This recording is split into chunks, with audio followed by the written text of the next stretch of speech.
Muito boa tarde a todos. Eu ainda sinto a envolvência desta prece maravilhosa.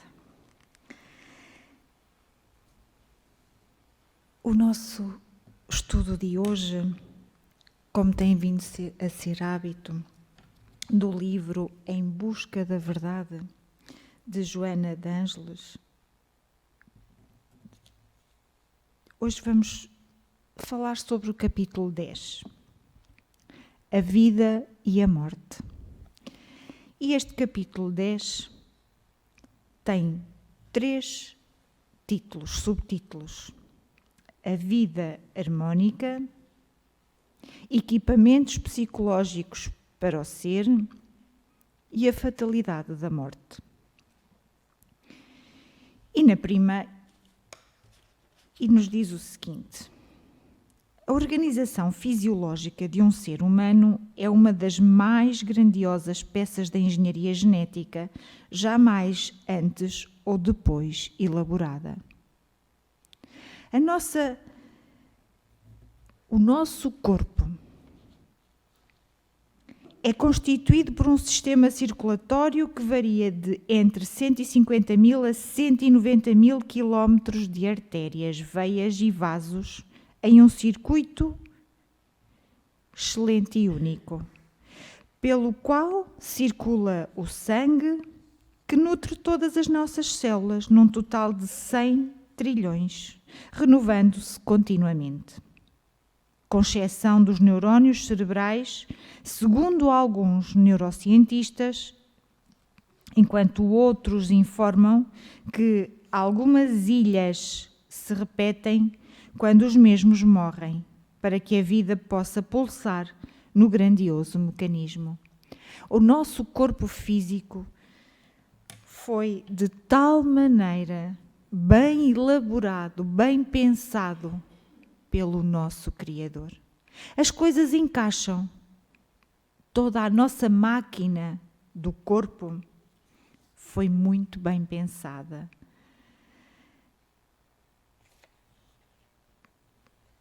Os cientistas vêm pesquisando, vêm estudando, mas ainda assim, e ainda bem, não conseguem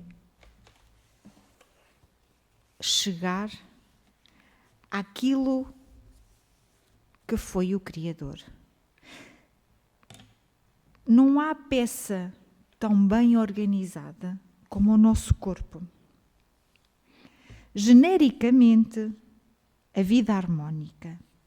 Genericamente, alguns biólogos definem a vida como o fenómeno que anima a matéria.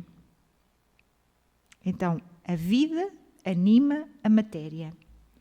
A referência à vida humana que abrange o período de fecundação até o de desencarnação, mediante o qual o espírito toma a matéria e a abandona. É caracterizado pela presença da energia pensante.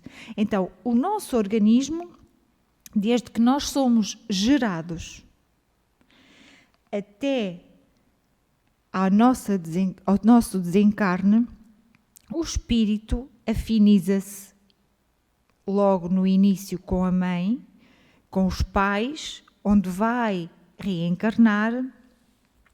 E então,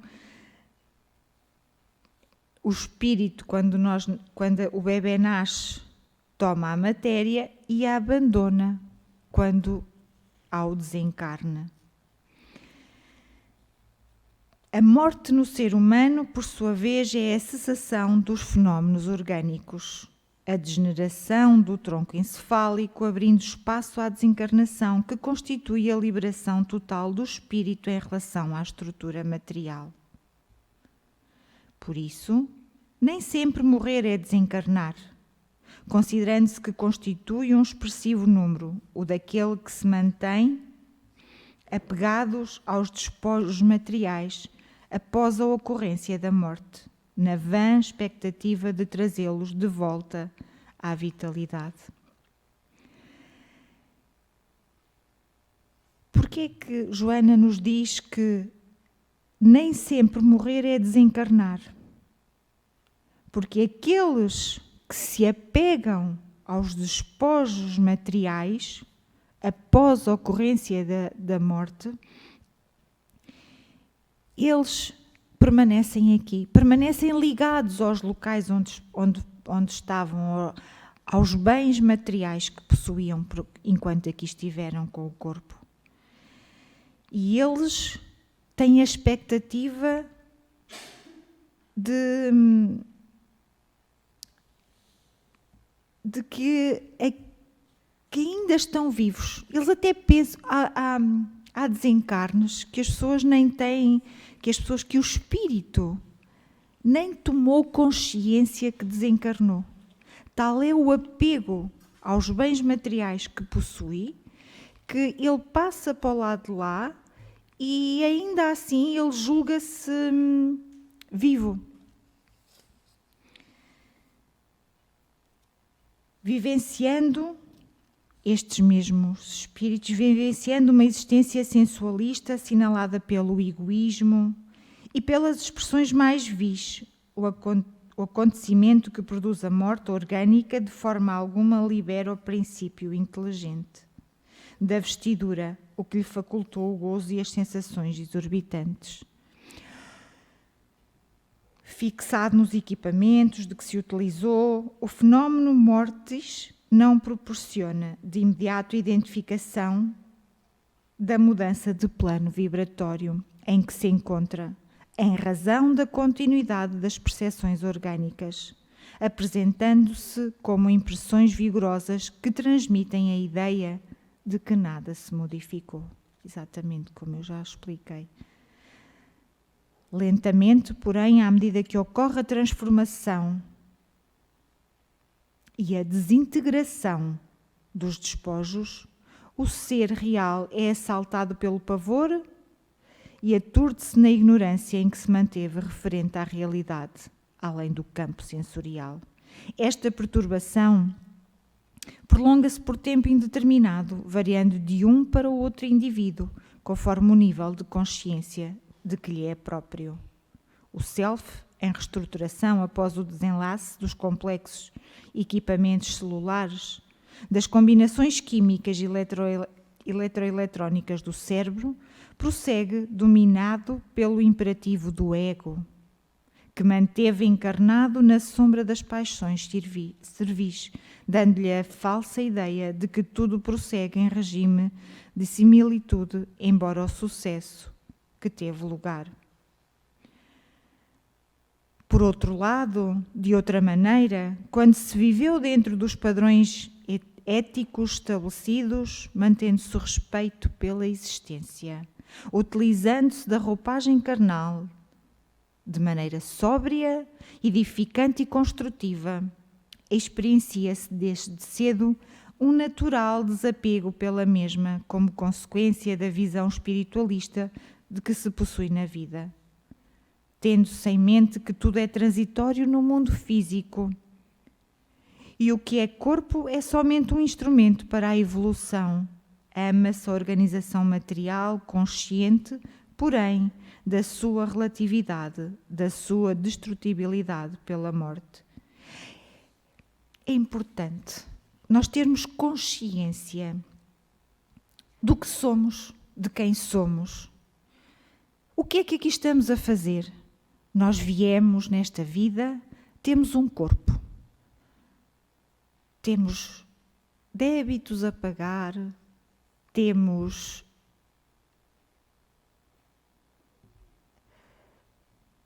muitas coisas que aqui podemos fazer para evoluir mais, para nos aproximarmos mais e tomar consciência que esta vida que aqui estamos a ter hoje com este corpo é transitória. O nosso espírito não, o nosso espírito nasceu simples e ignorante e nós pretendemos, nem que a gente não o saiba ou não tome consciência, o objetivo do nosso espírito é evoluir, é aperfeiçoar, é chegar mais perto da pureza.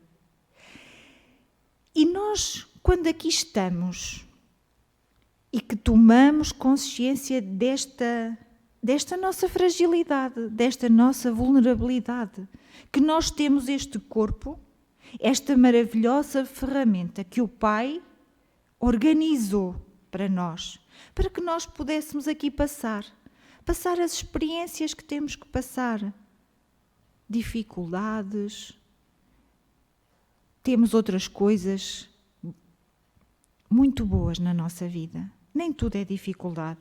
E quando nós aprendemos devagarinho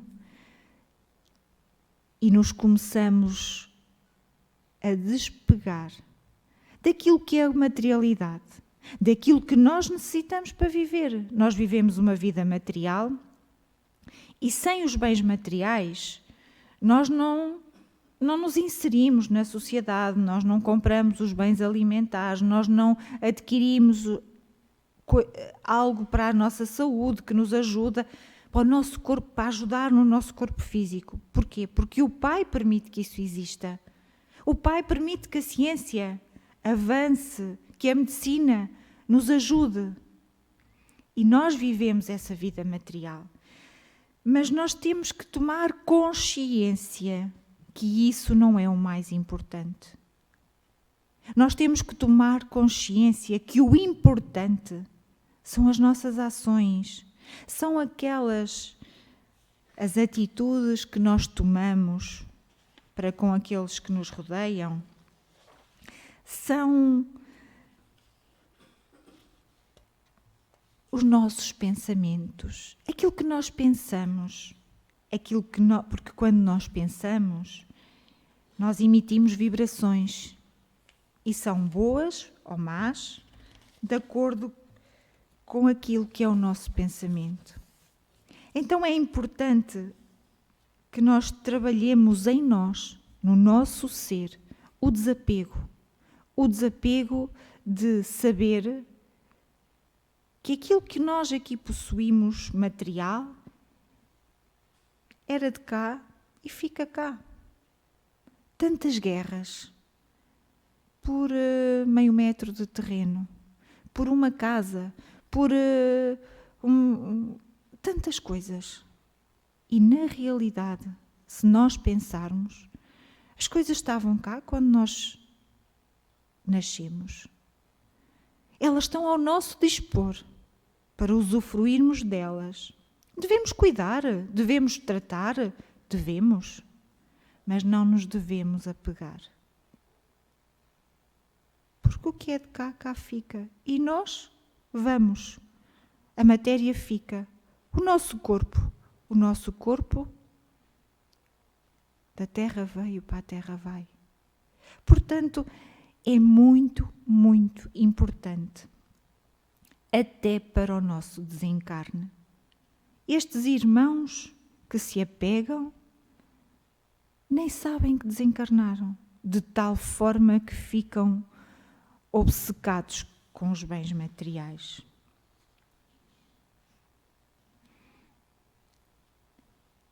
E diz-nos assim neste fim deste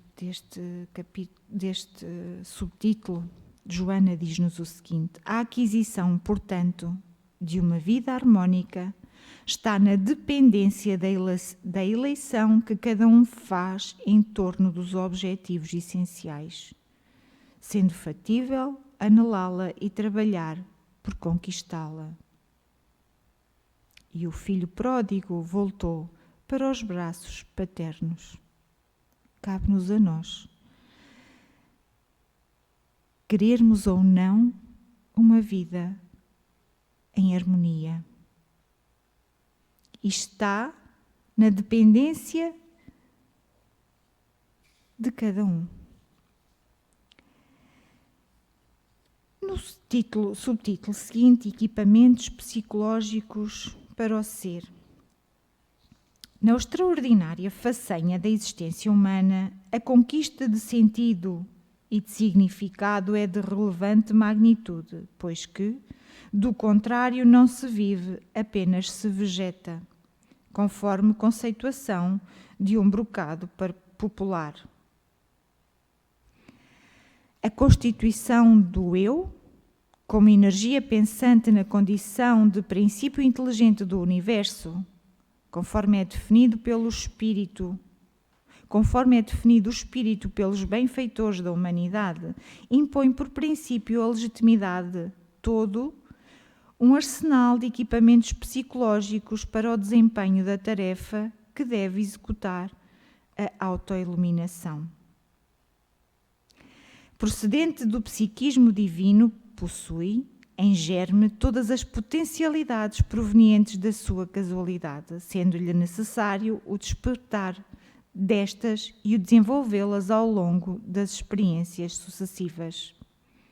Em decorrência, o ser psicológico que é, impõe-se como de fundamental relevância em todo o processo evolutivo, sendo-lhe necessários recursos psíquicos propiciatórios para o alcance dos seus objetivos.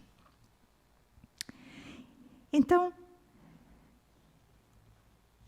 como exemplo, a alegria de viver é um dos mais valiosos equipamentos psicológicos. A alegria de viver é um dos mais valiosos equipamentos psicológicos para o êxito do empreendimento humano, porquanto, através desse sentimento, todas as experiências adquirem significação, selecionando aquelas que promovem com a superação tranquila em referência às portadoras de angústia e de aflição. A nossa mente, o nosso psíquico controla tudo.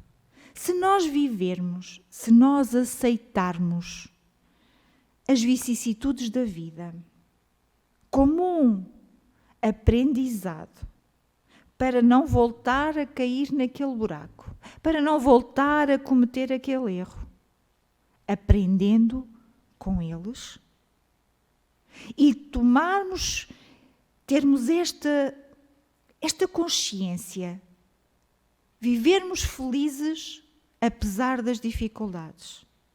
Para vós deve parecer tolinha. Como é que alguém vai viver feliz com dificuldades? Não. A alegria de viver está em nós. E está em nós da forma como nós aceitamos as dificuldades que nos aparecem. Muitas vezes, ou grande parte das vezes, provocadas por nós. Por algo que nós ainda não fizemos bem. E temos que aprender. Se não aprendemos com o amor, aprendemos com a dor. E é importante tomar esta consciência. Tomar consciência que o bom ânimo resolve tanta coisa. Eu tenho um problema para resolver, eu tenho uma dificuldade. Como é que eu encaro esta dificuldade? Eu vou ficar angustiada, eu vou ficar nervosa, eu vou ficar agitada? Vai-me resolver a minha dificuldade, o meu problema? Ou eu vou encarar esta dificuldade e vou pensar: meu Deus, ajuda-me, dá-me forças para eu ultrapassar isto, porque eu preciso, porque eu tenho que a passar, porque eu provoquei, não provoquei, mas esta dificuldade está-me no caminho. Pai, ajuda-me, dá-me forças. Com ânimo, com alegria, nós vencemos. Quando nós acordamos, e eu costumo dizer isto, quando nós acordamos, já estamos cá. Temos 2 pezinhos, metemos no chão, caminhamos, fazemos a nossa vida. Já temos que dar graças a Deus. Já temos que agradecer logo pelo início da manhã aquela grande oportunidade. A oportunidade de viver. Temos muito trabalho. Agradecer a Deus a oportunidade de ter trabalho, porque há quem não tenha. O bom ânimo, a nossa forma de encarar as dificuldades, meus irmãos, é meio caminho andado para as resolver. E quem é que as resolve? São os espíritos que nos vêm ajudar? Vêm. Mas quem é que toma a atitude de resolver? Somos nós. Com a nossa mudança, com a nossa boa vibração. e vibramos no amor, no bom ânimo, na vontade de viver e de fazer melhor. Essa é a energia que nos move para o caminho do bem. É a energia que nos move para chegar a Jesus. E quem controla isso somos nós. É a nossa mente, mas sim, somos nós que temos o poder. Vem um pensamento negativo sobre aquilo. Não, Jesus, eu vou conseguir. Tu vais-me ajudar, estás comigo, meu anjo da guarda protege-me e eu vou conseguir. E nós conseguimos tudo, meus irmãos. Nós conseguimos vencer as dificuldades que se calhar nunca pensaríamos vir a resolver. Mas é importante que o bom ânimo esteja connosco e que o nosso psíquico, que a nossa mente, vibre que tenha essa sintonia, porque quem é que se vem afinizar connosco quando nós temos boa energia, boa vontade? São os bons espíritos que nos vão ajudar. Mas nós, se não temos esse bom ânimo, se não temos essa alegria, quem é que se vem juntar a nós? Aqueles que nos gostam de ver angustiados, desanimados. E então é importante que nós tenhamos também consciência de que somos nós que temos a obrigação de tomar esta iniciativa e de contrariar aquilo que é negativo em nós, que nos deita para baixo, que nos deixa angustiados, mudando o nosso pensamento. E diz-nos Joana: tudo, portanto, encontra-se dentro da pauta do querer corretamente, a fim de conseguir-se retamente. Pensando-se com equidade e justiça, agindo-se com bondade e compaixão, vivendo-se com esperança e alegria, a iluminação dá-se natural, ampliando a capacidade no eu para gerar o estado luminoso permanente. A autoiluminação está em nós, na nossa bondade, na nossa compaixão, vivendo com esperança e alegria. E naturalmente ficamos iluminados. E no último subcapítulo, a fatalidade da morte. O fenómeno biológico da morte faz parte do equivalente em relação ao nascimento. A aglutinação de moléculas que se reúnem e se desarticulam quando ocorre a anoxia cerebral. Pode-se afirmar, no entanto, que o oposto da morte não é vida, mas renascimento, como afirmou Buda, porquanto sempre se está na vida, quer no corpo físico, quer no corpo espiritual. Sendo o eu mortal e imortal na visão transcendente de Jung, ei-lo transferindo-se de vibração pelo fenómeno da morte, ou mergulhando no corpo através do impositivo da reencarnação. A morte é, portanto, o término do fenómeno biológico, encerramento de uma etapa orgânica na qual todos os elementos constitutivos do corpo físico se diluem e se transformam sob a ação poderosa da química presente na natureza. Desse modo, o significado psicológico mais valioso da existência corporal é a conquista valiosa da imortalidade, na qual se está mergulhado, mas que se torna lúcida e plena após a desencarnação. Nesse período, após a ocorrência breve ou longa da consciência, agora sem o envoltório, sem o corpo, cerebral, o ser lentamente, de acordo com as suas construções morais e mentais, retorna ao estágio de energia ou princípio inteligente, sem as intercorrências do aprisionamento no casulo material. Considerando-se a imortalidade como a grande meta definitiva, cada instante da viagem corporal representa oportunidade valiosa de crescimento iluminativo, investimento psicológico precioso para a conquista da saúde integral, aquela que procede do interior para o exterior. Este nascer e morrer na esfera física propicia ao espírito a conquista da incomparável plenitude, etapa a etapa, conforme responderam os benfeitores espirituais a uma indagação de Allan Kardec, demonstrando que tudo envolve no universo. Dizem os espíritos, é assim que tudo serve, que tudo se encadeia na natureza, desde o átomo primitivo até o arcanjo, que também começou por ser átomo. Então, todos nós sabemos e temos por certo que nascemos e um dia vamos desencarnar. E vamos desencarnar de uma forma mais leve ou de uma forma mais dolorosa, consoante foi aquela nossa trajetória aqui nesta nossa passagem. Quanto mais nós tomarmos consciência da plena vida, tomarmos consciência do ser que somos, o desencarne é mais simples.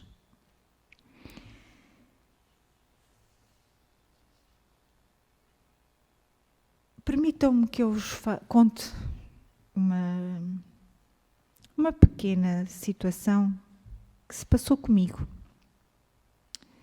O meu pai renasceu para a nova vida no Natal. Uma época que nos marca. Jesus, celebramos o nascimento de Jesus. E eu cheguei a conseguir ver o renascimento do meu pai na pátria espiritual. É doloroso. A dor da partida dos nossos entes queridos. Aqueles que nós amamos e que estão aqui conosco. E um dia partem. É inevitável. Assim como nós, e é a lei da vida, os pais na frente dos filhos. E o meu pai um dia perguntou-me, porque eu frequento a casa espírita e ele nunca tinha tempo, perguntou-me como é que era o desencarne. O que é que acontecia após a morte? Porque ele, apesar de não frequentar a casa espírita, era um ser que entendia a espiritualidade, que entendia que algo superior a nós existia e que as coisas se encadeiam de uma forma tão harmoniosa na nossa vida e tão bem organizada que só nós é que não conseguimos ver. E um dia disse-lhe, pai, olha, numa conversa à mesa, na refeição, perguntou-me, eu disse, olha pai, quando nós estamos preparados e bem preparados, vemos os nossos queridos amigos que nos vêm esperar. Dei-lhe aquele exemplo do filme do Nosso Lar, que quem não viu, veja, porque é muito importante. Para nós termos uma percepção do que é o desencarne. Eu disse-lhe, normalmente vêm os nossos pais, os nossos amigos, os nossos amores, que já estão do lado de lá. E expliquei, ele entendeu. E quando foi a hora do desencarne, eu tive a alegria de um médico me poder ligar e dizer: venha ao hospital que o seu pai está nas últimas horas. E eu fui. E naquela hora em que o coração batia fraquinho e ele já não me ouvia, eu falei com ele, falei com o espírito dele e disse: pai, vai em paz. Estão aqui, está aqui o teu paizinho, está aqui a tua mãezinha. Eles vieram-te buscar, vai. E meus irmãos, esta doutrina é tão valiosa nestes momentos, em que nós sentimos aquela envolvência amorosa dos espíritos que vêm em ajuda daqueles que estão preparados para desencarnar e que aceitam a morte e que aceitam que a vida é uma passagem. É extremamente importante que nós, na vida que levamos, nos preparemos para que aquilo que é o nosso desencarne, para que o nosso desencarne seja leve e para que nós possamos regressar à nossa verdadeira vida em paz. Por isso, esta doutrina é valiosa, porque nos dá o conhecimento e nos faz tomar consciência de o que nós somos aqui. Nós não somos nada. E somos um pontinho de luz muito importante se nos melhorarmos, se seguirmos o caminho do bem, o caminho de Jesus. E é isso que nós devemos tomar consciência. E é isso que nós vimos aprender a esta casa. É tomar consciência de que o bem, o amor, a caridade nos liberta. E eu quando li sobre este tema, neste capítulo,